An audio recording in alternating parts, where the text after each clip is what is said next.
Mientras todos hablan de la nueva serie de HBO Max, que intenta contar la vida de este espíritu, hay algo que nadie se atreve a decir en voz alta. ¿Qué tan fiel es esa historia al verdadero Roberto Gómez Bolaños? ¿Mostrará sus demonios internos, sus enemigos reales, los escándalos que lo persiguieron hasta su último aliento? Porque una cosa es el Chavo del Ocho, y otra muy distinta es el hombre detrás del barril. En este video no te voy a dar la versión suave ni la que te vendieron en la tele. Voy a contarte la verdad incómoda, la historia de un tipo que revolucionó la comedia, pero también abrió heridas que jamás cerraron.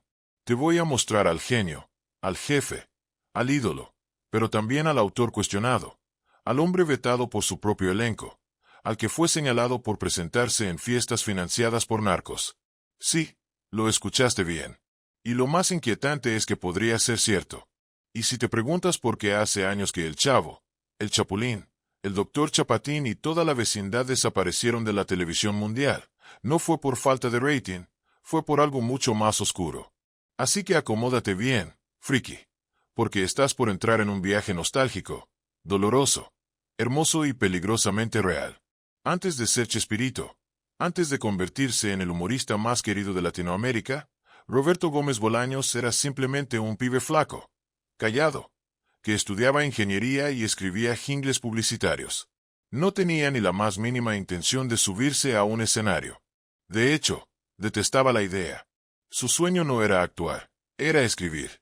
Y desde ese rincón apagado, en una oficina de la agencia Darcy, empezó a incubarse algo que nadie imaginaba.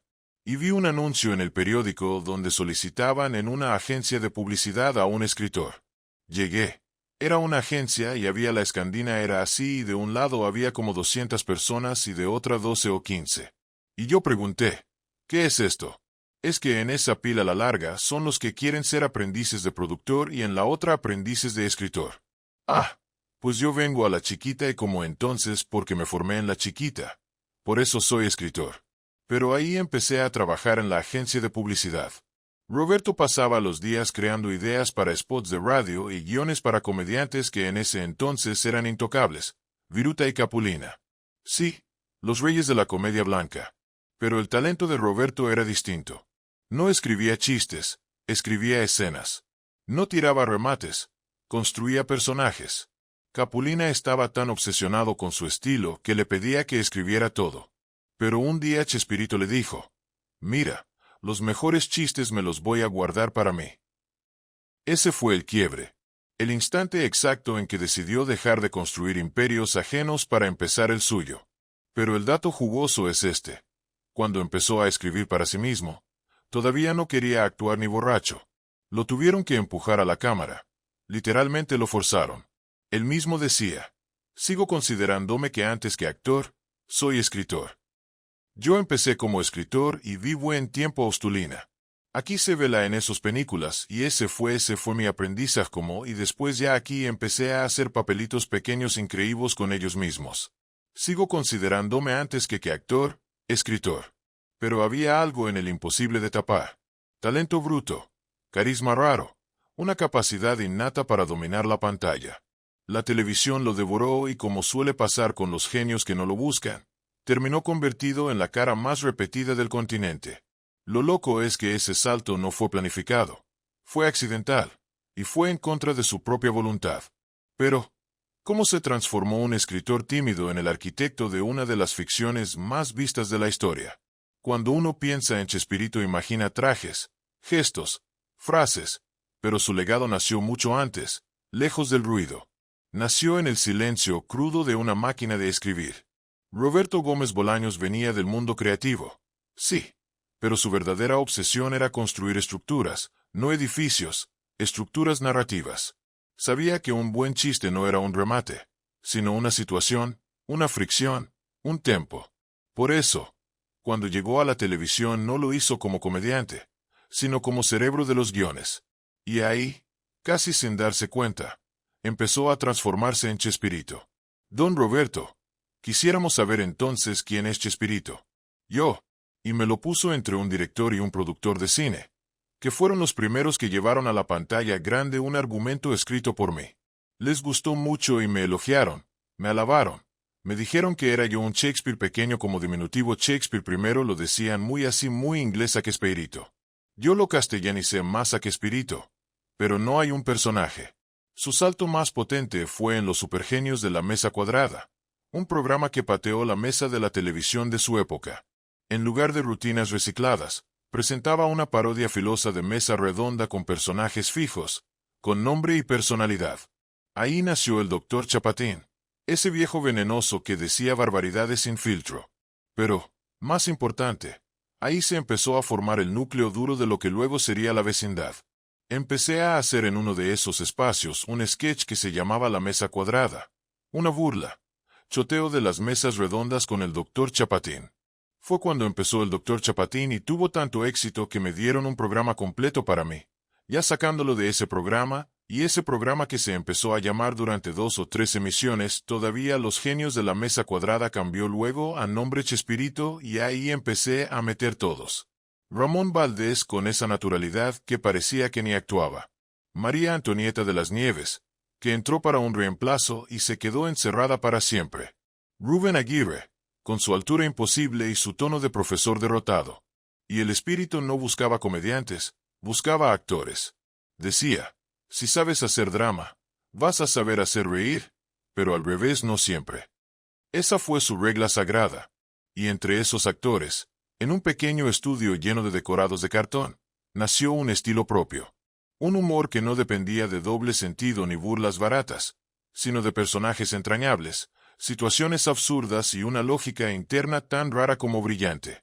Lo que estaban construyendo ahí no era un simple programa, era un universo, uno donde cada uno tenía un rol específico, un ritmo, un color y el que manejaba todo desde las sombras era él.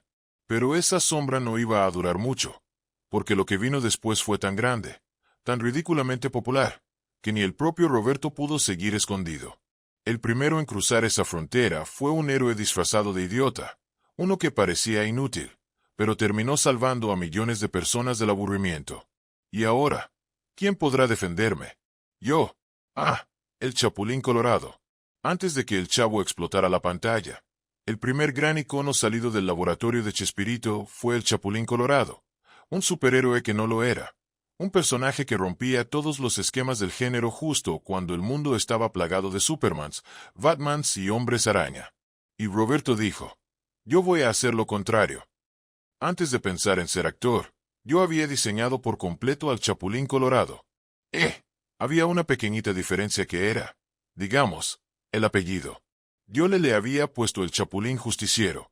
Le puse Colorado porque cuando ya lo llevé a la práctica fue Mayas y Payasito. Esos rojos no había.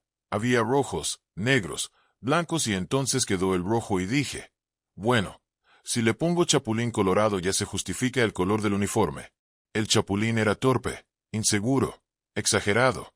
Se asustaba, se caía, huía, pero siempre volvía. Tenía una marreta de plástico, unas antenitas de vinil que, según él, le servían para detectar enemigos y una frase inmortal. No contaban con mi astucia. Era un superhéroe al que le salía todo mal, pero igual lo intentaba y ahí estaba el corazón del personaje.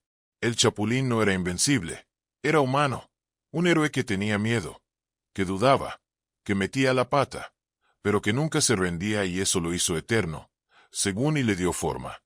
Incluso el traje fue cosido por su esposa con tela barata y alitas de insecto que después fueron descartadas. Pero lo interesante de esto fue que ese personaje se lo había yo ofrecido a un buen número de comediantes y nadie lo quiso y yo después dije, bendito sea Dios. Tuve yo la oportunidad de hacerlo y me abrió las puertas de todo. La gente en la calle ya me veían y me decían, no contaban con mi astucia. Al segundo programa, la segunda semana, el programa pegó fuerte, muy fuerte. Y en poco tiempo el Chapulín ya tenía identidad, villanos. Recurrentes como el Tripaseca, el Rascabuches o el Cuajinis. Frases virales. Todos mis movimientos están fríamente calculados. Los sospeché desde un principio. Síganme los buenos y millones de seguidores en todo el continente porque aunque el presupuesto fuera mínimo, el Chapulín volaba, se hacía gigante, se duplicaba, se metía en películas en el espacio, en el lejano oeste y el público friki del compraba todo. Era una parodia así. Pero no solo eso. Era una crítica al concepto de poder. El chapulín era el símbolo de que el coraje no viene del físico, ni del ego, ni del uniforme. Viene de atreverse, aun cuando sabes que podés fallar. Además, el personaje le dio a Chespirito la llave para entrar en países donde la comedia mexicana aún no había llegado. En Brasil, en Perú, en Ecuador, en Nicaragua, el Chapulín Colorado se convirtió en un fenómeno de culto, a tal punto que incluso décadas después muchas personas identifican a Chespirito primero con el Chapulín y recién después con el Chavo. Y sí, durante mucho tiempo fue el caballito de batalla del canal, pero en el fondo era apenas la antesala de lo que venía. Porque si el Chapulín era el símbolo de la torpeza con corazón, el próximo personaje que creó era la representación de la ternura en estado puro, mezclada con abandono, con hambre y con una soledad tan real que se volvía cómica. Y ese personaje vivía dentro de un barril. De todos los personajes que salieron del universo de Chespirito, ninguno se metió tan profundo en el corazón del continente como el Chavo del Ocho, un nene sin nombre, sin padres, sin juguetes, que vivía en un barril y que de alguna manera terminó siendo parte de la infancia de millones, y eso ya es decir mucho. Cuando se emitió por primera vez en 1971 era un simple sketch dentro del programa Chespirito, pero algo raro pasó. La gente no dejaba de hablar del pibito, que se equivocaba todo el tiempo, que lloraba cuando lo maltrataban y que se emocionaba con una torta de jamón. El personaje tocó una fibra rara, universal, nos hablaba a todos sin necesidad de explicar nada. ¿Quién no recuerda la garrotera? Ese ataque de parálisis absurda que le agarraba cuando se asustaba y necesitaba un vaso con agua, pero que no estuviera helada, o su famosa frase de, «Es que no me tienen paciencia», o cuando tiraba la frase más desubicada de todas, cuando todo el mundo se quedaba callado. Silencio. Porque ñoño es el consentido del maestro Longaniza. ¿Qué? El Chavo era puro reflejo. Quería encajar, quería pertenecer, quería jugar, pero siempre la cagaba, como muchos de nosotros, como todos alguna vez. Y eso se volvió adictivo. No hacía falta tener su vida para entenderlo, porque más allá del barril, el Chavo era un espejo emocional. Nos mostraba lo que es sentirse solo, lo que es meter la pata sin querer, lo que es pedir perdón aunque no entiendas bien que hiciste mal. La vecindad era el escenario perfecto, un micromundo donde cada adulto estaba igual o más roto que los niños. Y ahí estaba Kiko con su pelota cuadrada, con esa forma insoportable de reírse. Acá está mi pelota. La Chilindrina con sus berrinches y sus dientes faltantes. Don Ramón, el ídolo, sin laburo que siempre debía 14 meses de renta, pero que era el papá que todos queríamos tener. Doña Florinda, que repartía cachetazos como si fueran estampillas, y el señor Barriga, que se llevaba un golpe cada vez que entraba al patio como si fuera un ritual. Pero más allá de la comedia había un código. Ese programa nos enseñó cosas, muchas. Nos enseñó a compartir, a pedir disculpas, a no juzgar a los demás por sus errores. Nos mostró que un personaje podía ser gracioso y tierno, pero también profundo, sin ponerse pesado. Y lo más loco es que fue una anomalía técnica total. Adultos interpretando nenes decorados, pintados en cartón, un solo patio, una misma toma usada 3 veces y aún así pegó. Pegó como nada en la historia de la TV. En español, el Kiko, Don Ramón, Doña Clarinda, en fin, todos los personajes de esta serie de televisión siendo recibidos aquí en el aeropuerto por miles de personas. Ningún cordón policial ha sido capaz de contener a la masa, tanto adulta como infantil, que se ha desplazado y naturalmente ha invadido todo este recinto porque no era un programa, era una experiencia compartida. Música. Las familias se juntaban a verlo. Los chicos lo imitaban en el recreo. Se traducía a portugués, al inglés, al japonés. En Brasil lo rebautizaron como Chávez y llegó a durar más de 30 años ininterrumpidos al aire. Y no es exagerado decir que marcó a generaciones, porque hasta el día de hoy si suena la musiquita del intro, El Chavo, se te activa la memoria emocional como un rayo. Sabes lo que viene, sabes cómo te vas a sentir y lo más importante, sabes que eso te acompañó en tu vida y eso no lo logra cualquier serie. El Chavo del Ocho fue la puerta de entrada de millones de personas a la comedia. Fue el primer programa que muchos vieron en una tele blanco y negro y también fue el primero que hicieron ver a sus hijos ya doméstica. Hambre, exclusión, todo envuelto en pasto sintético y diálogos repetitivos que sin darte cuenta te enseñaban que todos los personajes, hasta los más ridículos, estaban rotos por dentro. Pero claro, semejante fenómeno no vino solo, porque cuanto más alto subís, más fuerte es el golpe cuando las cosas se tuercen. Y detrás de todo ese amor empezaron a crecer las peleas por el ego, los derechos, los personajes y la autoría. El Chavo fue solo obra de Chespirito o los actores también eran dueños del alma de sus personajes.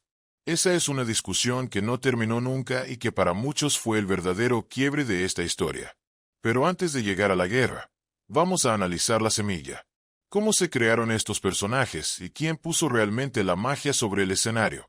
Una cosa es clara, Roberto Gómez Bolaños fue un genio. Tenía el don de escribir situaciones simples pero emocionalmente cargadas. Sabía dónde poner el remate, cómo dosificar la ternura y cuándo frenar antes de caer en lo cursi. Pero fue realmente el único creador de los personajes más icónicos del universo Chespirito. Ahí empieza la discusión. Y no es menor, porque cuando una serie se vuelve inmortal, todos quieren saber quién tuvo la chispa, quién inventó, quién fue el verdadero arquitecto de la magia. Oficialmente Chespirito es el autor de todos los personajes. Él los escribió, les dio contexto y los pensó como piezas de un engranaje. Eso está registrado legalmente, es así. Pero cuando hablas con los actores, la historia no es tan lineal. Carlos Villagrán dice que Kiko nació con sus cachetes inflados y su risa nasal, un recurso físico que usaba en reuniones con amigos antes de entrar al programa. La voz, el traje de marinerito, la forma de caminar, todo eso fue suyo. Y aunque Chespirito haya puesto los guiones, Villagra aseguraba que el alma del personaje se la dio él. Lo mismo con María Antonieta de las Nieves y la Chilindrina. Ella contó que mucho antes de que existiera la serie ya hacía un personaje de una niña con anteojos pecas, colitas y diente postizo y que cuando le ofrecieron el papel simplemente adaptó lo que ya sabía hacer. Y eso abre una pregunta incómoda. ¿Un personaje es solo el guión o también es el cuerpo que lo interpreta? Porque si el guión dice, entra un niño con pecas y hace puchero, pero la actriz le mete una voz, un ritmo, un gesto, una forma de pararse, una mirada de quién es realmente ese personaje. Don Ramón, por ejemplo, no era un personaje, era el mismo humor, el mismo tono, incluso el mismo nombre.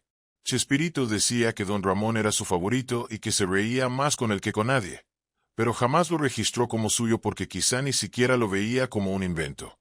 Era Ramón Valdés haciendo de Don Ramón o quizás Ramón Valdés siendo Don Ramón y eso le daba al programa un nivel de organicidad que no se puede inventar. La gente los sentía reales, sentía que ese era el verdadero carácter de cada actor amplificado. Por eso dolía tanto cuando se iban o cuando peleaban, porque no era como cambiar un actor en una novela, era perder a un vecino. La pelea por la autoría se convirtió con los años en uno de los temas más sensibles del legado Chespirito. Algunos dicen que él acaparaba el crédito. Otros lo defienden diciendo que sin su visión, sin su pluma y sin su orden obsesivo nada habría funcionado. Y puede que ambos tengan razón, porque quizás los personajes nacieron en sus guiones, pero cobraron vida gracias a un elenco que los habitó como si fueran propios. Lo irónico es que eso lo que los hizo tan especiales también fue lo que terminó dividiendo al grupo.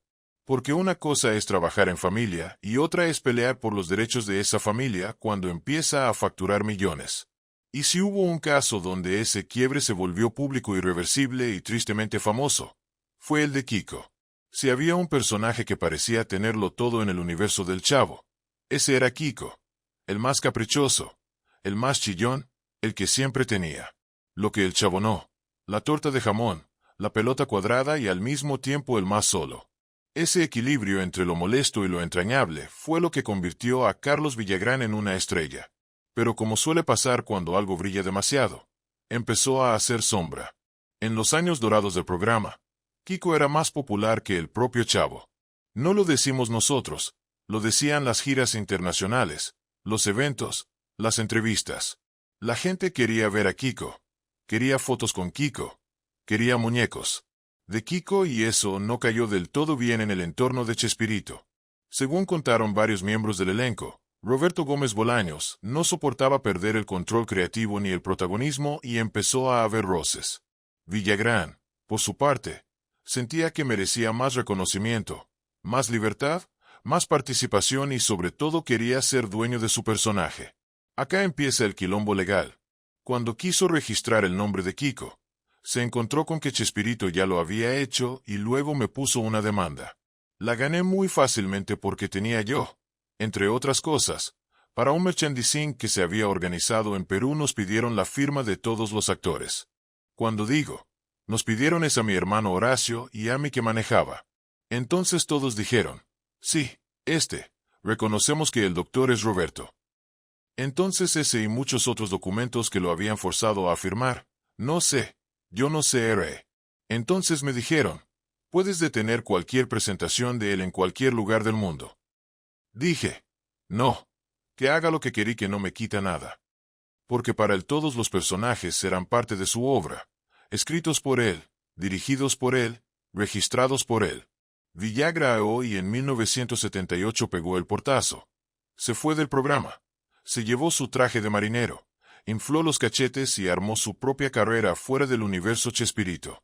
Primero en Venezuela con un programa que era básicamente el mismo personaje con otro nombre, Kiko Botones. Después volvió a México y hasta hizo política, pero jamás pudo usar oficialmente el nombre Kiko. Siempre fue Kiko con K. Kiko el original o simplemente Carlos Villagrán, que porque ya había triunfado en el grupo, podía triunfar solo y se dio un frentazo en la vida porque hizo muchos programas que todos fueron un fracaso. Que el niño de papel que va. Que Kiko empezó a tener un éxito tal, pero no se dio cuenta de que el éxito se lo debía a Roberto Gómez Bolaños, porque Kiko sin Chilindrina no es nadie, Kiko sin Florina no es nadie, sin Ramón, Girafales en El Chavo no es nadie, sin Ñoño no es nadie. La única manera de triunfar es juntándonos. La separación fue definitiva y dolorosa porque más allá del tema legal se rompió una amistad que venía desde hacía años. Villagrán y Gómez Bolaños habían sido cercanos, muy cercanos. Pero el ego, la fama y la plata cambiaron las reglas del juego. Lo más triste es que aunque hubo reencuentros y gestos de respeto, muchas heridas nunca terminaron de cerrar. Años después de su distanciamiento, Villagrán y Chespirito volvieron a cruzarse en el homenaje del año 2000. Fue un momento tenso, pero necesario, sin grandes discursos, sin reconciliaciones épicas. Solo dos hombres que compartieron una época y por un instante dejaron el pasado a un costado. Al final del programa llegó ese abrazo que todos esperaban ver, corto, apretado, sincero. Un gesto que, pese a los problemas, mostraba que todavía había cariño entre ellos. Y cuando llegó el final, Villagrán también estuvo ahí, no con palabras, sino con presencia, como si entendiera que al margen de todo había cosas que no necesitaban explicación, porque si algo nos enseñó el programa era que siempre se podía pedir perdón, aunque en la vida real a veces el perdón se dice en silencio. Lo curioso es que años después otro personaje clave también se iría del programa y también por un conflicto parecido. Pero esa vez el golpe fue aún más duro porque no solo se iba una actriz, se iba una hija del corazón. Si el Chavo era el alma de la vecindad, la Chilindrina era su caos con pecas. Llanto a demanda, diente ausente, voz chillona y una capacidad de manipulación que haría temblar a cualquier adulto. Pero también ternura era esa nena que no querías de hija, pero que todos amábamos en pantalla. Y la responsable de todo eso era María Antonieta de las Nieves, actriz de formación con años de carrera en radio y doblaje antes de ponerse las colitas. En cámara tenía una química única con Don Ramón y no era casualidad. Eran amigos reales y eso traspasaba la pantalla. La Chilindrina no era solo un personaje, era una extensión de ella. Pero como ya vimos con Villagrán, en el universo Chespirito, las cosas no se dividían tan fácil. Todo lo que salía en sus libretos era de su autoría. Eso incluía a la Chilindrina. Y durante años, María Antonieta lo aceptó hasta que en los 90 se enteró de algo inesperado. Chespirito no había renovado los derechos del personaje. Legalmente había quedado libre. Y ella fue. Lo registró a su nombre y armó su propio show. Aquí está la Chilindrina. Una movida legalmente válida pero emocionalmente devastadora. Desde ese momento, la relación con Chespirito se rompió. Él sintió traición. Ella sintió que por fin se le reconocía lo suyo. Lo que siguió fue una guerra silenciosa. María Antonieta quedó fuera de los proyectos oficiales cuando se hicieron especiales, reversiones, la serie animada, Hasta muñecos con licencia. La Chilindrina no estaba. Oye, Chespirito, ¿y por qué ya no hay chavo? ¿Por qué no has puesto el chavo? Porque ya se acabó el chavo. ¿Cómo no va a haber? Pero si es lo fuerte del equipo el chavo. Sí. Pero yo ya no quiero hacerlo porque yo ya me siento muy grande. Le dije. A ver, vámonos paso por paso. Ya sé que los personajes y la idea fue tuya. Pero cada quien le metimos nuestra caracterización, nuestras ideas, nuestra forma de ser y tú ya no quieres hacer el chavo. Pero yo sí quiero seguir siendo la Chilindrina. Yo me fui de la vecindad con Chespirito. Dejó de hacer la vecindad y ni siquiera nos dijo nada a nadie. Oye, Chespirito, ¿y por qué ya no hacemos el chavo? Yo estoy muy grande para ser el chavo. Tengo 64 años pero yo sí puedo seguir siendo la Chilindrina. Fíjate, tengo 20 años menos que tú. Me dice. Sí, claro, no hay ningún problema. ¿En dónde vas a buscar tu trabajo? Dije. Pues aquí. ¿Dónde más? En la oficina de Chespirito con su director de cámaras, con sus cámaras. En su tiempo hice mi programa. Le dije. Oye, gracias, Roberto. No, yo veo la forma de que entre al aire tu programa hasta que una vez.